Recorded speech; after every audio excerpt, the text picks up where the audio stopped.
Right, sports fans, how's everybody out there doing?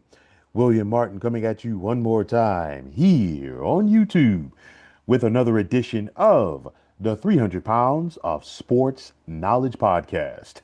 Now, there's only one playoff berth still up for grabs on the National League side of the ledger, and things will be decided at some point between now and 6 p.m. Eastern Time this Sunday.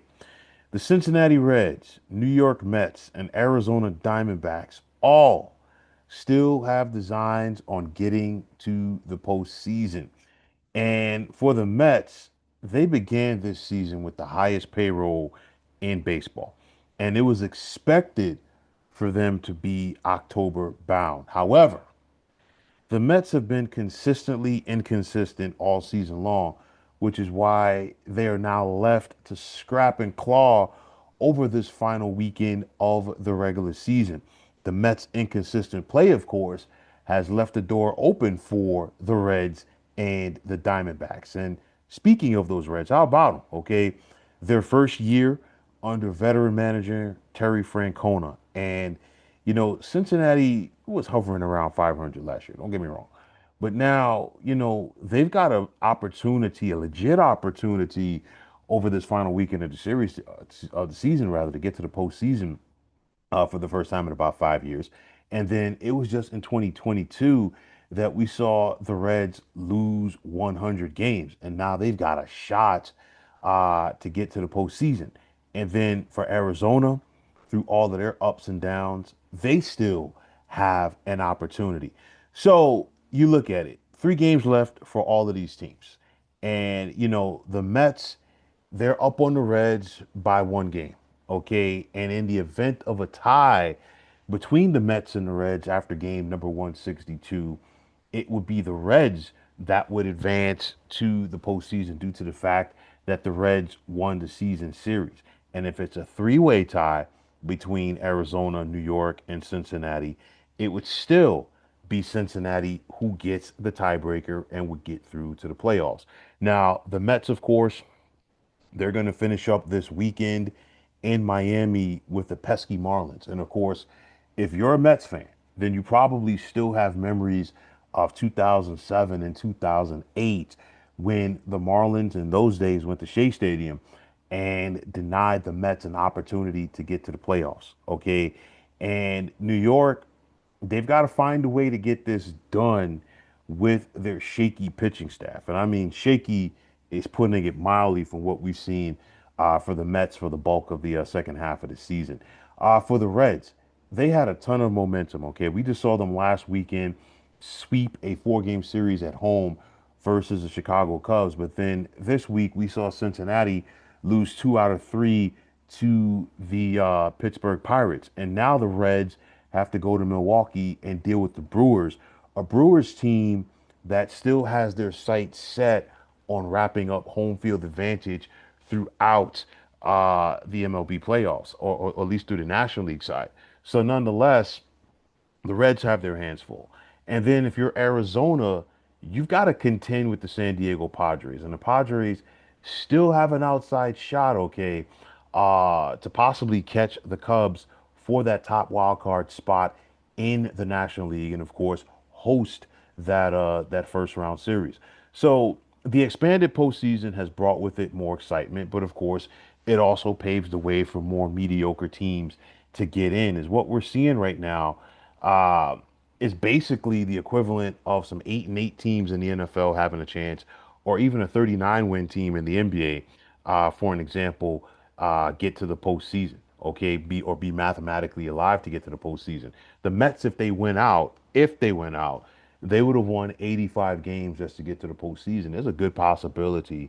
We're probably going to see a team though get into the playoffs with 83, maybe 84 wins. But nonetheless, one of these teams is literally going to back into that final wild card spot. Okay. And with this expanded playoff format in Major League Baseball, the 6th seed in each of the last 3 years on the National League side, at the very least, has gotten to the LCS. That was the Mets last year. 2 previous years, Philadelphia and Arizona, they both got to the World Series. So you know what? Anything can happen. So somebody's going to get in, but of course, the question is who? So the Mets have the Marlins, and the Marlins were just officially eliminated yesterday. The Marlins still have a lot to play for. And I tell anybody like this time of the year, for the last month or so of the season, you throw the records out of the window. Why? Because those guys on those bad teams, they're playing for jobs for next year, whether it be a spring training invite with another squad, maybe it's a roster spot with the team that they're currently playing for. You never know. But nonetheless, those guys are playing for jobs. They're going to play hard. And on top of that, the Marlins would love, okay, to play spoiler against the Mets and have them watch the postseason at home with them. Sandy Alcantara is pitching tonight from Miami against Brendan Sproat for the New York Mets. So the Mets are going to have their hands full in this series.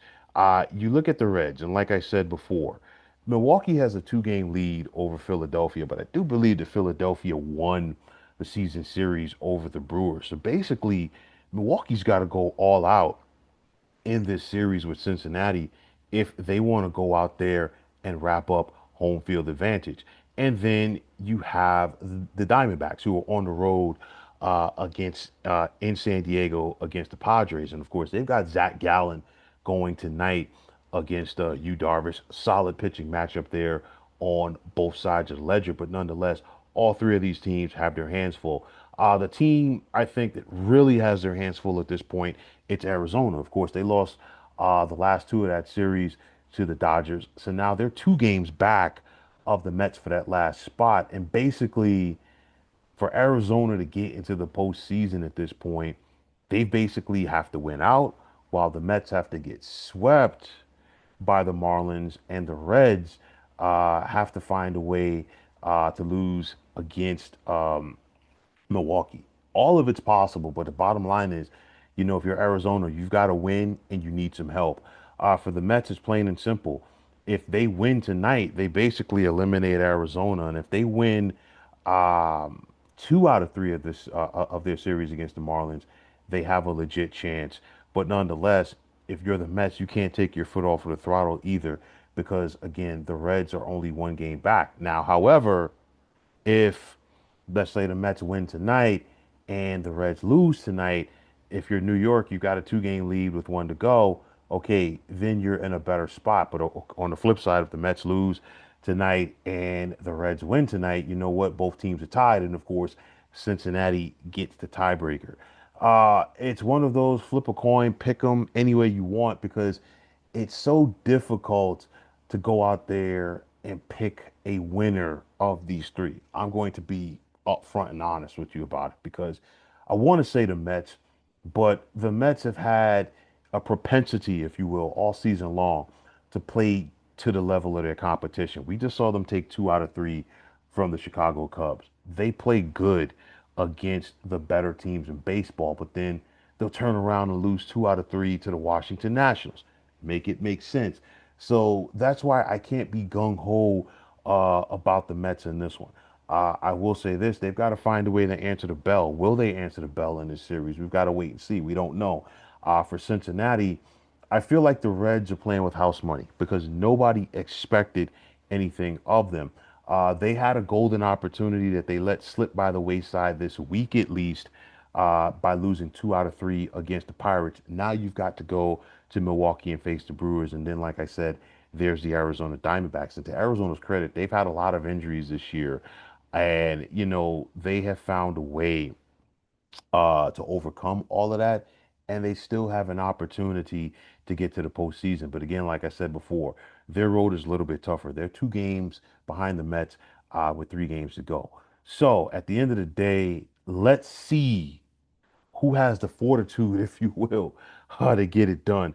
I'm not even going to make an attempt to try to pick somebody out of this threesome and say, you know what, they're going to be postseason bound. Just sit back and watch and let's see who has what it takes to survive in advance and get that last postseason spot. in the National League. But folks, that is going to wrap it up. And as always, I want to take this time out to thank each and every one of you for checking out the 300 Pounds of Sports Knowledge podcast here on YouTube. And as always, if you like what you heard and saw on this podcast, you know what to do. Just hit that like button as well as subscribing to this channel. Like I always say, it's greatly appreciated. Also, if you're on the X, formerly known as Twitter, you can check me out anytime at 300 Pounds of Sports. And like I always say, if you follow me, it will be my pleasure to follow you right back. And the same goes for Instagram, where you can check me out at 300 Pounds of Sports Knowledge. Also, if you're on Facebook, be sure to check us out at the Sports Depot 365. And as far as I'm concerned, one of the better sports debating sites going on social media. But until next time, fine folks, my name is William Martin. I am signing off, and I'm saying thanks once again for checking out the 300 Pounds of Sports Knowledge podcast here on YouTube. Be well, everybody.